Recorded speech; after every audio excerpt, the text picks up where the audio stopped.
How you doing? This is Shane Murphy with Custom Recycling with another episode of Scrap Talk. Today we're going to talk about various grades of copper, starting with the first one that's going to get you the highest return, and down to the third or fourth one that's going to get you a little bit less in return. The first one is Bare Bright. Bare Bright is basically stripped insulated copper wire with no non-copper attachments. This is electrical grade copper, so it's the most pure. As you can see, when you strip the jacket off, you get a clean copper bindle there. Bare Bright. This is going to get you your highest return as far as the clean coppers go. Second item we're going to talk about today is number one copper.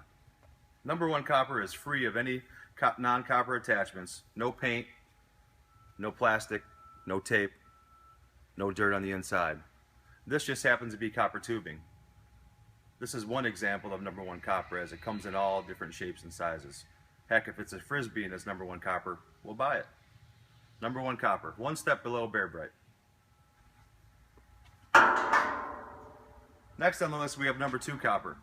And as you can see here, we have a non-copper attachment. This happens to be brass. It has to be a 98% pure copper. So obviously this right here is about 2% contamination. It's going to knock your price down a little bit below number one copper. Also, you have soldered joints right here. The only way they can attach the other piece of copper is through solder, which is a non-copper attachment, thus making it number two. Lastly, today we're going to talk about copper turnings. And this is a byproduct of any kind of sheet, plate, or pipe that gets machined into a different shape or size. And as you can see, it's not solid. So you get a lot of airspace in there. Less quality. And this is your fourth grade of copper that we talked about today.